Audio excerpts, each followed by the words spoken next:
Hey, everybody. Welcome to the Daily Objective, reporting live from allergy capital, Austin, Texas, and joined by a guy who, he's in Tinseltown. He is a famous actor, had the titular line in Dexter. He said, "Oh, hi, Dexter. It's Mark Pellegrino." What's up, man? Hey, it's allergy capital of the world here in Los Angeles, too. Oh, what you have like two things die during the winter that are blooming now? No, man, we got those crazy winds and the desert dust that kicks up and causes all kinds of respiratory issues for people. Oh, I guess I never noticed. Maybe it's a valley thing. No offense, but I hung out in like the cool part of town. Okay, now we got a fight brewing. But let's move towards a more of a serious fight happening in the world between Russia and Ukraine, and how the Westerners are reacting to it. Now, in one respect, I've never seen so much unity in the world. Like for once, I'm comfortable going to a protest. Like for once, there's a cause that I'm comfortable getting on board with, which is siding with Ukraine in this conflict. But of course, people are taking it to ridiculous measures, which is canceling anything with the word Russia, anything that's like Dostoevsky. I heard is being like no longer being studied in some schools or things like that. The Russian dolls being removed. I'm actually, the Ayn Rand Center UK just announced we're not going to be promoting the Russian-born Ayn Rand. Isn't that pretty amazing news? Mm. I never thought objectivists would roll with that kind of flow. If you can't beat them, join them. But on a serious note, no, I mean, people are doing this. It's, sometimes truth is stranger than fiction, it seems. I wonder how season 2 of the Russian Doll is going to fare now. I know it really. Very good TV show. Yeah, I was looking forward to watching it, and unfortunately, now they're probably removing season 1 from Netflix. Although I did refuse to go to the Russian Doll premiere at the Roosevelt Hotel in Hollywood specifically because I was protesting Russia. Ah, I'm kidding. Oh, I was going to say, if you knew about that, the Ukraine conflict way back in like 2018, that's no, the season 2 premiere is happening now. Oh, gotcha. They had a party for it at the Roosevelt Hotel last week. Oh, well, sorry. I gotta be like yes and instead of I know you're out of the loop here in Hollywood. You're in Austin. I'm in Austin East. And I'm making fun of the valley over there. I'm not even anywhere close to any of it. Okay. So I mean, what do you make of it? I mean, isn't this ridiculous now? Like literally, like Russian restaurants are removing the word Russia from their sign. Is there? Really? I mean, I think Austin is where that I saw that. Like there's like a Russian restaurant where the word Russian, it's called like Russian House, I think, and the word Russian was removed. So I'm assuming called House now. Pretty much, like you could sort of see the word Russian, but it's not there anymore. I'm assuming it's the owners. I would think it wasn't like Austinites who like vandalized the sign. That would be pretty startling.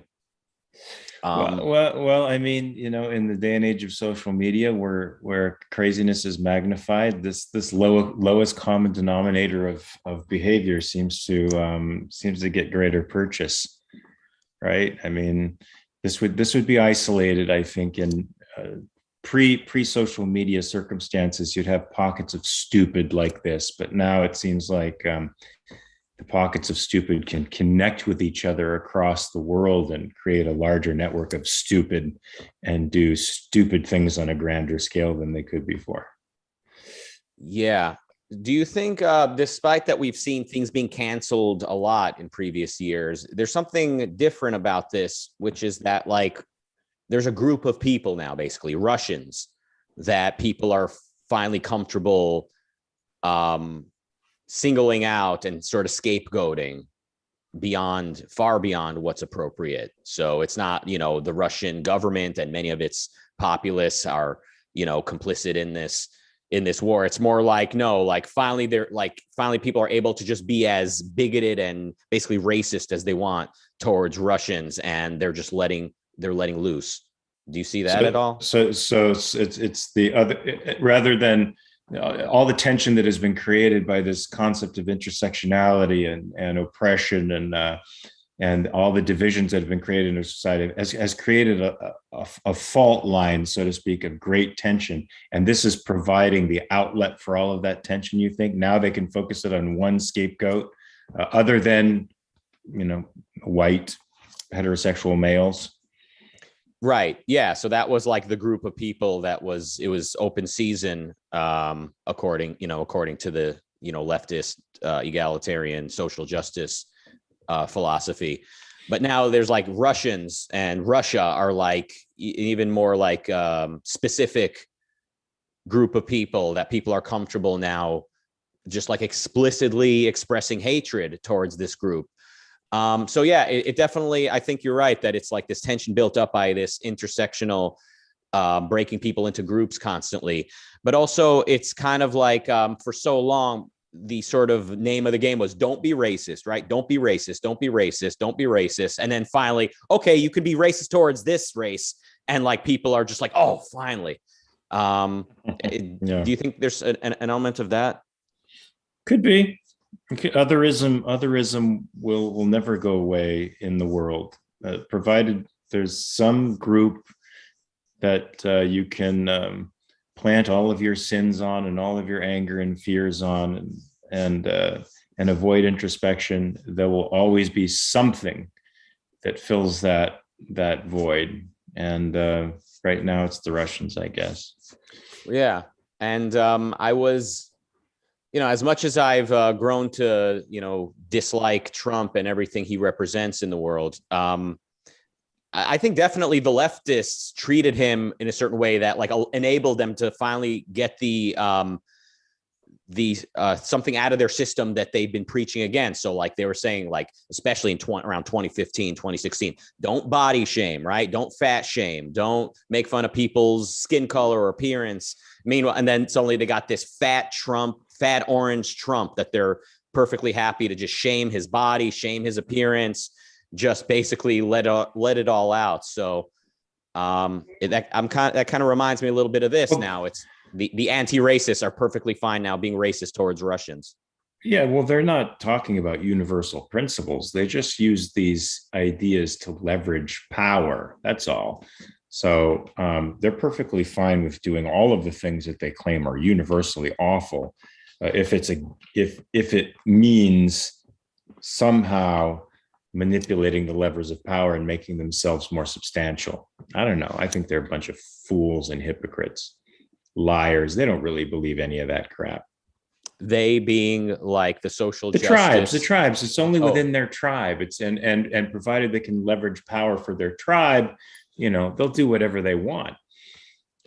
They just don't. They want to shackle the opposing tribe, the hated tribe, with rules and regulations of decorum, but they don't apply. Like when God makes rules, but he's aloof from them, right? They don't apply to him, and likewise, these people make rules that don't apply to them. They just apply to everybody else. That does seem to be how it works. So, but do you think Ukraine is going to win this war? You saw Iran's show, I'm assuming, and how the Russians are in a sort of retreat. They've lost quite a bit of territory that they gained early on.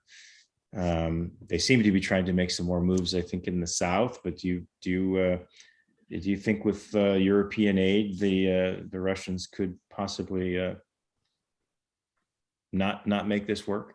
European aid to Ukraine. Mm-hmm. Yeah, it's from what I picked up, it does seem like Russian victory clearly hasn't happened. Probably people thought it was going to happen quickly, like Putin and the Russians are so strong and determined, but turns out they're a lot sloppier and less motivated. I think most importantly, they're much less motivated than the people they're invading.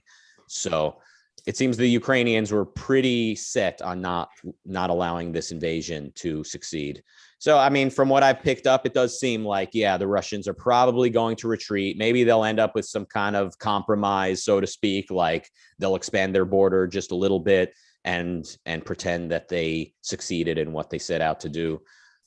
Now, there's another power with very similar territorial ambitions with Taiwan.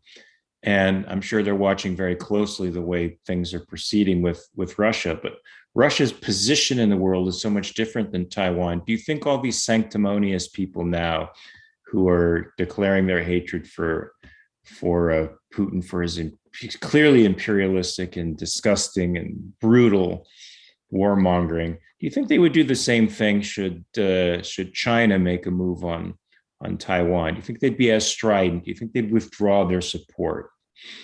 So, I mean, probably not.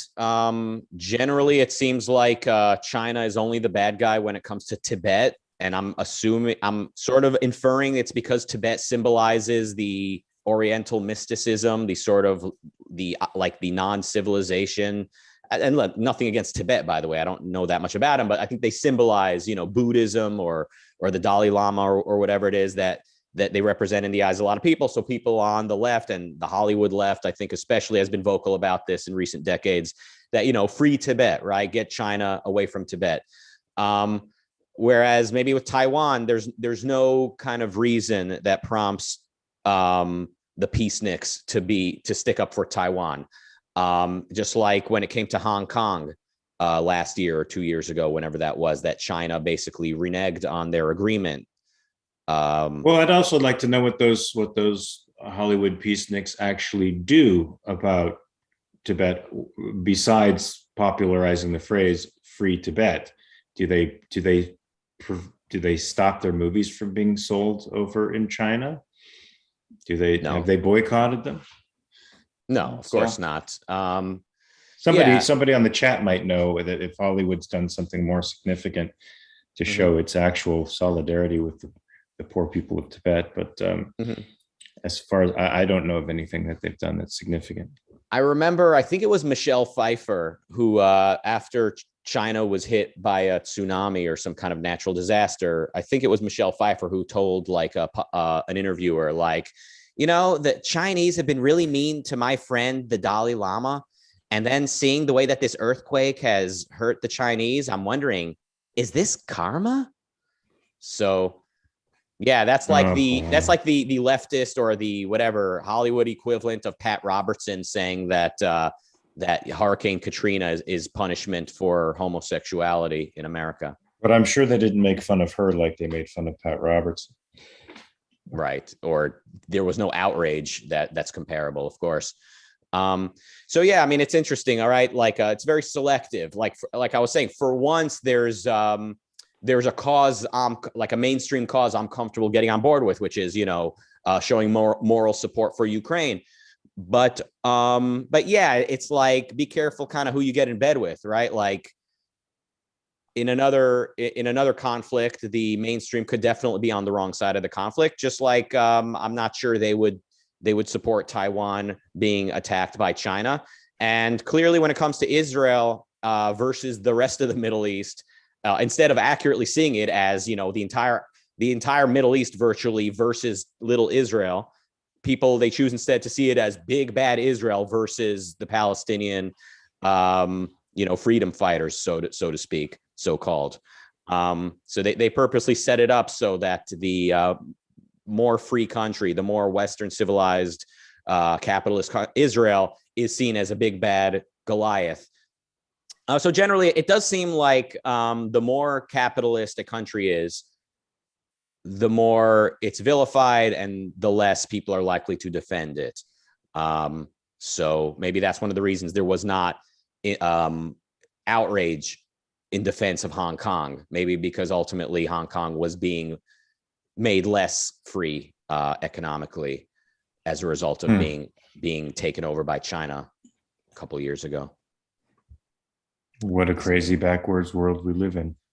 We sure do. All right, got a few super chats already. Apollo, he says, hi, Rucka and Mark. Roland with 499 euros says, since you've spelled it with 2 L's, let's hear you pronounce it with a British accent too. Oh, what? Canceling, I guess. They spell it with 1 L? No, I think canceling would be a resonance issue. It wouldn't be a vowel thing. You wouldn't say canceling. I think you would say canceling. It would just have a resonance, right? There's with various accents and dialects. Here it is. I'm giving you a class in accents and Please. dialects, if that's all right. Yeah, Yeah. the resonance, the placement of the voice happens in different parts of the mouth, and the British placement is a certain thing. And not all vowels have that or sound to it. Some of them are actually have more in common with the American lilt, but they just have a resonance that's different within the mouth. Cool. Right? I'm gonna guess. So you don't say, when you say cat, like cat in the standard British received pronunciation, you'd say cat. It's the same vowel sound with a different vocal resonance. That's interesting. Okay. Wow. This is really cool, guys.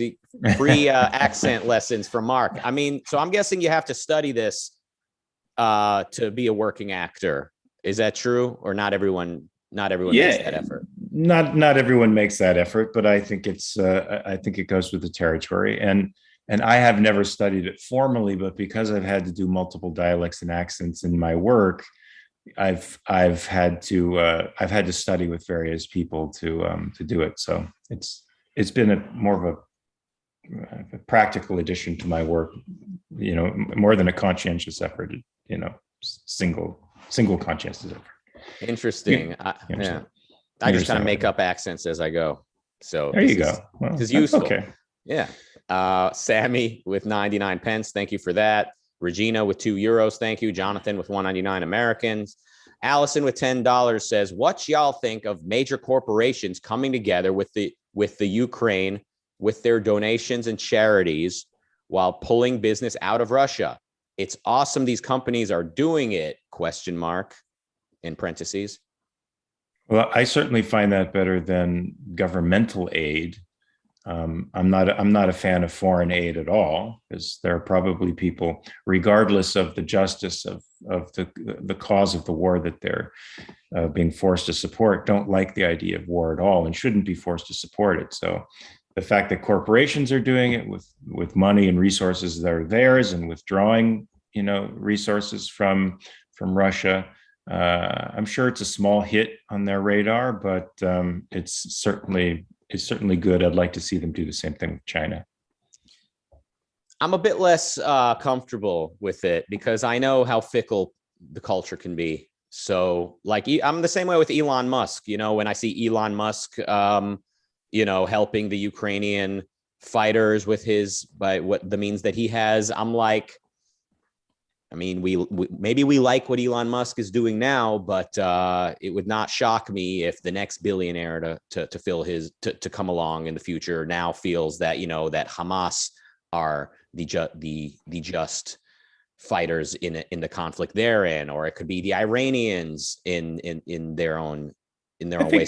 I think that's where the government can legitimately step in, since Hamas and the Iranians are legitimate threats to civilization, and their ideas are predicated on violence and terrorism against innocent people. I think the government could legitimately step in and hobble a billionaire who decided to do that.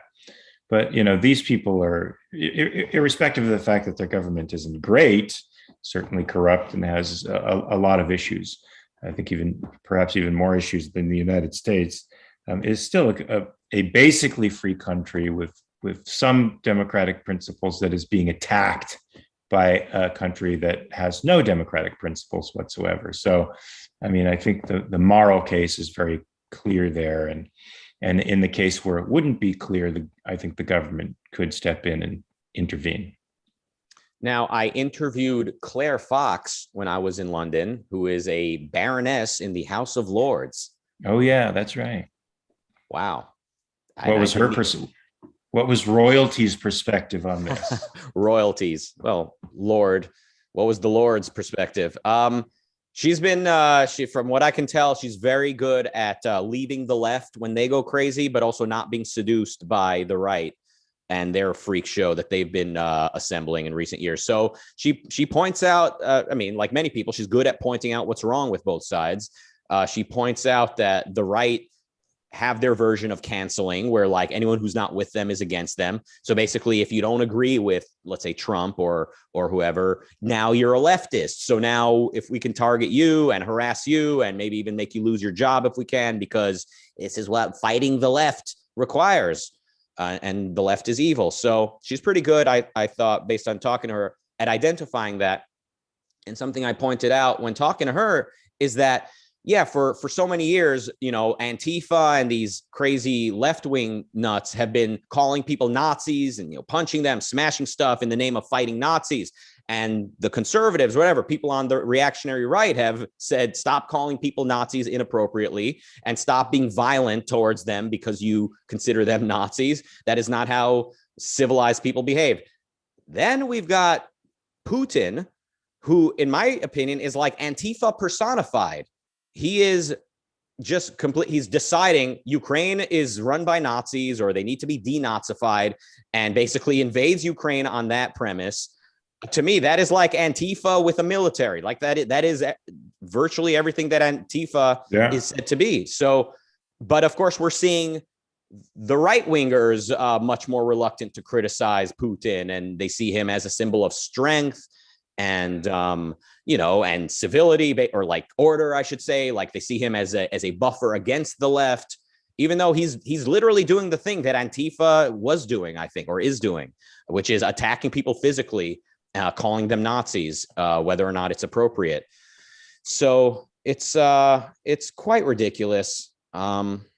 Yeah, it's inconceivable to me that conservatives on any level can support this guy, but he is a nationalist and a sort of traditionalist, so I think he generally falls into their wheelhouse. And I guess because of that, they support him because they find value in those things, but it's inconceivable to me.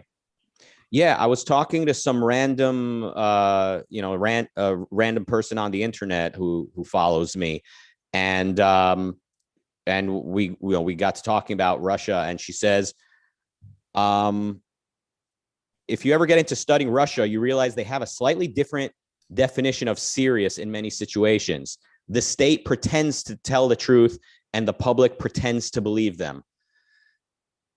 Based on kind of what I've picked up about Russian culture, it does seem like they have this kind of weird unspoken understanding where like Putin is clearly a power luster. He's clearly just kind of says something, whether it's true or not. The people sort of know he's a bullshitter, but it's very creepy and weird. And I know I'm going to piss off people by saying this. Like, I kind of see Trump as taking a step, bringing us a step in that direction, where like he says things that like even he knows he's just making up as he goes. And at least the movement around him, and often you end up seeing also Fox News and large other segments of the American public just going with whatever Trump says.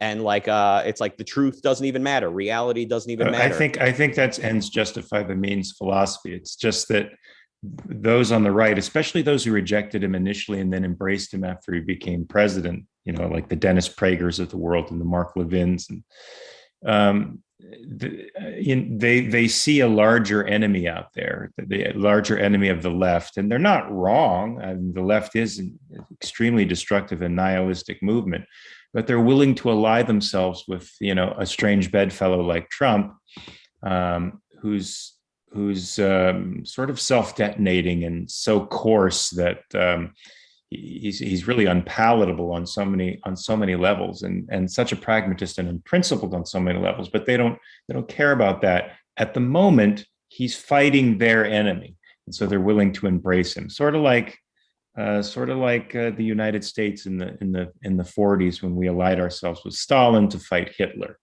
You know, we took all his flaws, and some of our leaders like Roosevelt even liked Stalin. You know, because they were pathological. But you know, it's ends justify the means. You know, in all its ugly glory. Yeah, I mean, Dennis Prager has mentioned that alliance with Russia during World War II as a good thing because, I mean, maybe not a good thing, but like a necessary way to fight evil. The evil here being Germany, obviously, and he's not wrong that Germany was evil. Nazi Germany was evil and needed to be confronted. But I think I tend to agree with Ayn Rand, who said, first off, stay out of that war until it really becomes America's requirement to enter, but also to align with Soviet Russia is in nobody's interest. And it ended up giving the Soviet Union a big chunk of the world, that including half of Germany, I guess, that they otherwise would never have probably been able to achieve. So you can't compromise with morality, and people like the Dennis Pragers of the world and people on the right think you can. In fact, they think politics is defined by compromise. And I think the slow march of the left over the last 150 years to total cultural dominance and political dominance, where the conservatives are now conserving leftist principles, they're not even conserving social classical liberalism anymore, shows you that the most consistent morality wins, and no compromise can be had between two opposing moral views. One will win. And so guys like Dennis Prager are absolutely wrong when they said it was a necessary alliance. We should have let Hitler and Stalin murder each other, and as Rand said, go in and kill the one who is still standing. Mm-hmm. Yeah. And we pay for these errors indefinite, like it just, the ripple effect or whatever the metaphor is, the echo lasts for decades, if not longer. You fail to confront evil, you empower it. Yeah. I mean, I tend to think 9/11 would not have happened but for the appeasement of Iran in 1979. Basically, every time the U.S. and other Western countries treated Iran with kid gloves and treated Hezbollah with kid gloves, basically a satellite of Iran. Anytime the Islamic threat was treated with kid gloves, it emboldened them, made them more confident, made them accurately see Western countries as paper tigers. And that type of confidence brings about victory, at least in some dosage. So now in a good sense, we're seeing that confidence in Ukraine. The Ukrainians are confident in what they're fighting for, and it seems to be working in their favor, despite all the horrific atrocities that I'm hearing are being committed against the Ukrainians.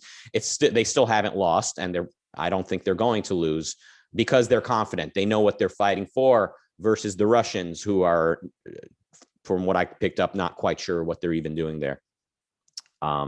Sammy with 99 pence, thank you for that. And thank you, Chandler, for $2. Allison with $2 says, I think responding to why it is that people who always said to Antifa, like, don't punch Nazis, like don't punch people you consider Nazis. But now that Putin is actually taking a military into, denazifying Ukraine, a lot of those same people are fine with that. I think Allison, referring to that, says, or it could be because they follow their tribe.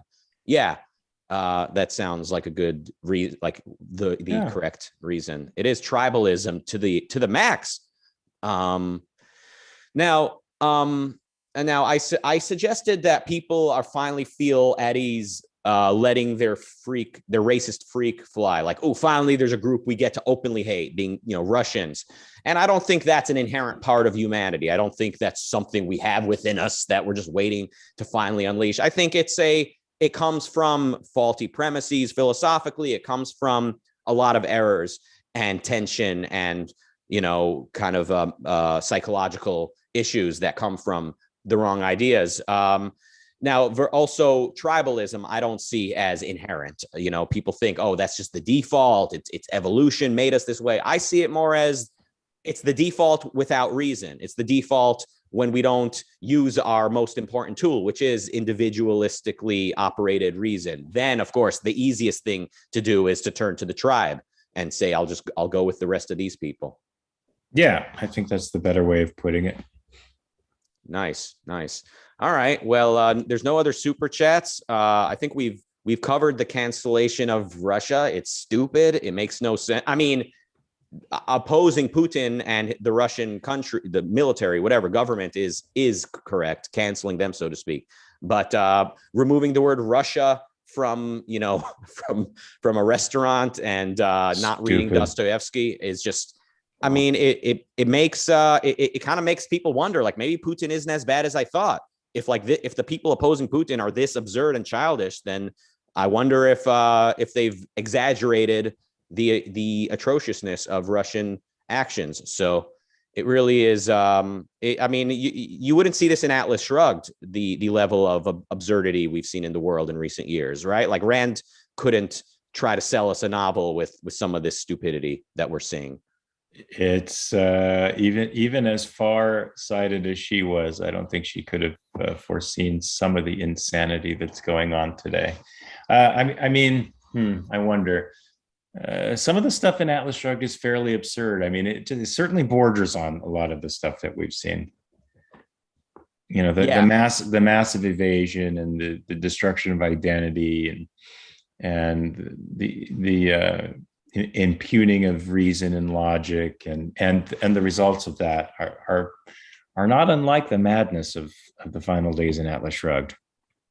On that, I think we agree. Definitely. There's the like one of the most startling things about Atlas Shrugged is just the way that there's no conspiracy. There's no like smart group of evil people that are, pulling the puppet strings. It really is just a bunch of people evading and trying to pass the potato, pass the responsibility over to someone else. And that, I think, is sort of what we see locally, nationally, globally. It's a bunch of scared neurotics, assuming that someone else knows how to handle these things. It's frightening. There's a book called A Very Private Woman about the inventor of the DC art school, whose name escapes me now.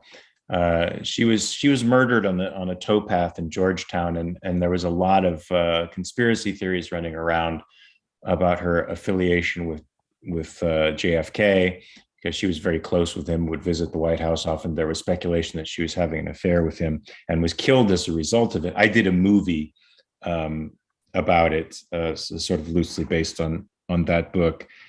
But to read about the neurotics, alcoholics, and drug addicts that were running the country at exactly the time when tensions between Moscow and the United States were so high that people were deploying missiles in Cuba and blockades, and military confrontation was literally on the verge. It's frightening to see how many of these people in positions of power were just simpering, neurotic, drug-addled, alcoholic idiots. Don't respect these people. There's nothing to respect about them. Right. Not really. Another, to jump over to much earlier Ayn Rand, in contrast to Atlas Shrugged, you see the one of the Soviet, pro-Soviet people in We the Living. He's like drunk on the floor saying like, I drink the best liquor. I have the best liquor. I can drink just as well as those bourgeois, right? He's like bragging, drunk, bragging. Like you see his true colors when he's drunk. And I think in her youth, as well as in her maturity, Rand seems to really identify the sort of psychological state of power lusters and various types of villains. What was the name of the movie, if you could share, that you did? I don't remember. An American something or other. It's an American something or other. Maybe it's An American Affair with That's Catherine it. Coswell. Thank you very much for reminding me. I'm a very knowledgeable movie buff, but actually Allison gave me the answer in the super chat. Thank you for that. American Affair. That's right. Yeah. In which I'm guessing you had the titular line, boy, what this an sucks. American Affair. No, it was a different one. That's the second most titular line. The first one is, wow, this really sucks. Yeah. This sucks. That was the one. Yeah. Memorable. All right. Okay. Well, anyway, that was, I think we've covered a lot. I'm going to jump over to Clubhouse, and you're welcome to join if you got time. Thank you. I have to deal with Department of Transportation issues, but I'll try to pop in. One of the many ways in which big government is preventing us from being productive. There you go. DMV, those bastards. All right. Well, thanks for the great conversation. Thank you all for the super chats and watching. Please become an Ayn Rand Center UK member, link below, and help get yourself access to exclusive stuff, content, as well as support this thing, or the world is probably lost. I'm going to speak in negative terms. We're going to lose without your help. Thank you all. And coming up, wait. Coming up today at 9 p.m. UK time, it's HBTV with Harry Binswanger and Lee Pearson. They will continue their discussion from the cutting edge on affordances. You cannot afford to miss this. Affordances. Yeah. What is that?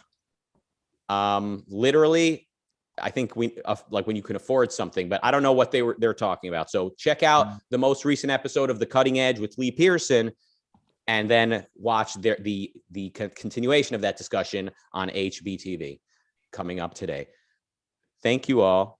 Thank you. And goodbye. Bye.